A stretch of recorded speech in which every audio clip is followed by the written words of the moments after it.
So one of the villains in Hellboy has a a strong resemblance to a villain in the Ninja Turtles movie called Rocksteady.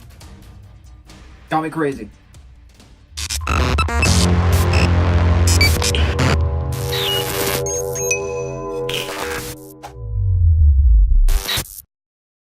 Hello everyone, Chris Chavez again here with another episode of Nerd News. How you doing? How you doing? So in this episode, we are going to talk about Hellboy and my review on the latest installment / reboot in this franchise. Now, I wanted to take a little bit of time to make this video just because I couldn't find the right words to, I guess, express how much this movie made me feel. It made me just feel okay, to be honest with you. So before we get into it, guys, just want to let you know this is kind of a spoiler. The movie's been out for a while, so if you haven't seen it, sorry, but the spoilers will happen. If you want to see it and haven't had a chance to watch it, then don't watch this video. Go watch Hellboy, then come back to me. Now, we are all familiar with Guillermo del Toro and Ron Perlman, Hellboy himself. There are two versions of this movie, but we didn't know a reboot was going to come about until after the rumors died that Hellboy 3 was probably not going to be greenlit. And we went, what? Why? And no one else could really play this role. But here we are talking about the reboot. So when the news spread of this movie, the news kind of carry on as to who was going to replace the director and the main bad demon himself, Hellboy. Well, we got our answer, and we kind of were scratching our heads, but also at the same time going, okay, that's actually not that bad of a casting choice. So the director that was chosen is Neil Marshall, and Hellboy himself was actually David Harbour from Stranger Things. Now, David Harbour plays Hopper in the show, and his dry sense of humor mixes perfectly with Hellboy. So that was the part where everyone was like, okay, I'm on board with this. Let's see what this kid can do.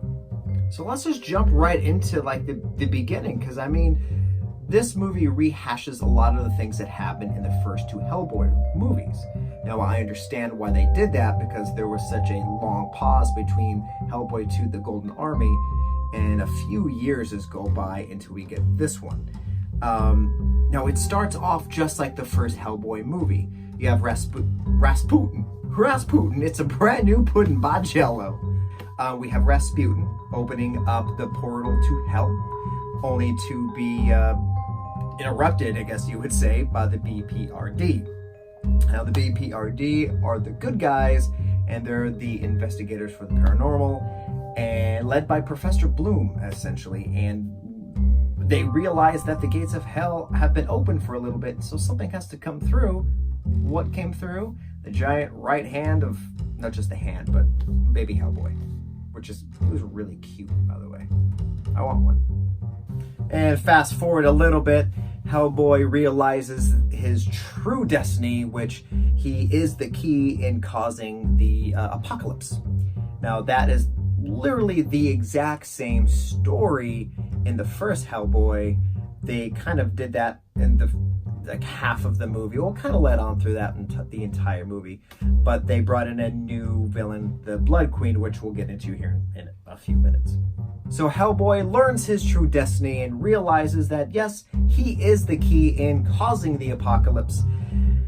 Yep, that's pretty much the first movie. So that kind of same formula is throughout the entire plot of this Hellboy movie. Of course, there are new villains, new characters, which we'll get into here in a few. But other than that, if you've seen the first Hellboy movie, or even if you haven't seen the first Hellboy movie, you're not going to be lost.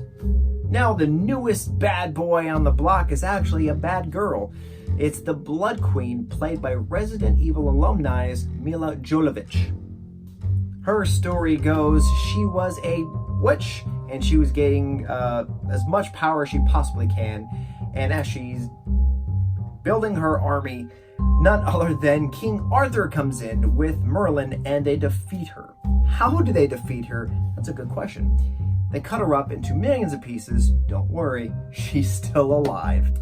They place her body parts in separate boxes. They send those separate boxes out to random scattered different locations so that the body parts can't be reunited, and she is back again with her evil magic to destroy the world. So the Blood Queen has a servant, and the servant is, well, I seriously am going to call him Rocksteady, because let's face it, it's Rocksteady. So Rocksteady decides, hey, if I get her body parts together, she will grant me my one wish, that I can destroy Hellboy. So he gets all the body parts together, gathers them up, puts her whole again, and bam, bad girl is back.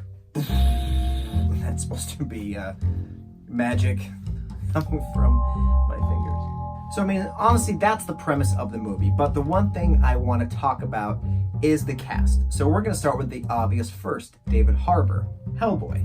How do you fill the shoes of Ron Perlman, who was such a great, lovable, yet smart-alecky demon that, you know, it's like Wolverine. Another actor will replace him, unfortunately, but you can't undo the performance from that first original actor.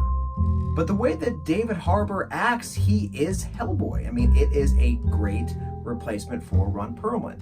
And like I said, if you've seen Stranger Things, his dry, witty, just quick, angry comebacks are exactly the character of Hellboy.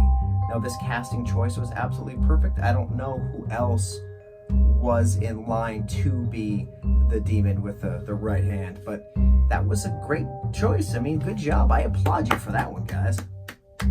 Now, Professor Bloom is played by Ian McShane. Originally, it was John Hurt who played the role in the first two Hellboy movies. Now, John Hurt was fantastic. His voice and the way he carried himself was like he was his own apparition, if you will. But Ian McShane, I liked a little bit better just because he almost was almost like Hellboy's equal. They both had the same witty, dry, smart alecky humor. And one scene specifically, you got to see them interact in a way that a father and son would interact in a heated argument. And one of the newest characters in this movie is played by Daniel Das Kim. If you're familiar or unfamiliar with him, he was on Lost, by the way. He plays one of the agents of the BPRD. Or actually, no, he started with SWAT. Then at the end of the movie, he's with BPRD.